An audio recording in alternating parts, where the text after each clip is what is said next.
আমাদের হয়েছে, যেই নবীকে আমাদের রব রাহমাতুল্লিল আলামিন বলে ঘোষণা করে দিয়েছেন।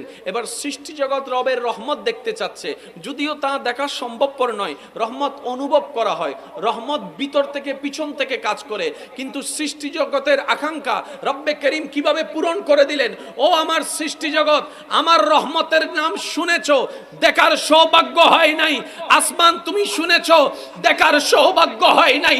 জমিন তুমি শুনেছো, দেখার সৌভাগ্য হয় নাই। জিবরাইল তুমি শুনেছো, দেখার সৌভাগ্য হয় নাই।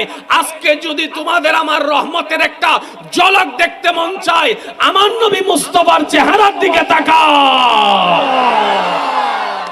আমি আল্লাহ, সুবহানাল্লাহ। দিলে কমাই দেন, দিলে কমাই দেন, ইফেক্ট দিলে কমাই দেন। উচ্চ আওয়াজ একবার বলেন সুবহানাল্লাহ। হয় নাই, হয় না, আরেকটু জোরে বলেন। নবী কি রহমত হয়েছেন নিজে থেকে, না আল্লাহ বানিয়েছেন?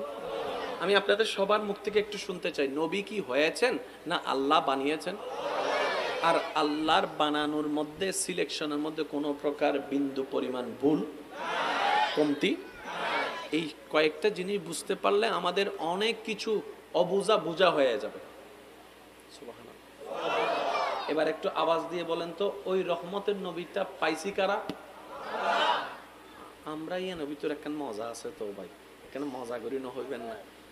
ফাইয়ে হনে আর জন হদ্দা আরা আর গুণ হদ্দা ন ভাই। মুসা নবীর উম্মত হন হন আসাদ তুলো, একজন দুইজন তিনজন আছে, এর চেয়ে বাদ দাও। সাই দাউদ নবীর উম্মত হন হন হুন্দি হুন্দি আছে, ইন্দি ফিজুদ একজন আছে, একজন দাউদ নবীর উম্মত সাই বলো হইবে, এবে দাউদ নবীর উম্মত হইবে। সাই নবী রহমাতুল্লিল আলামিনের উম্মত হন হন আসানাত তুলন। আল্লাহু আকবার।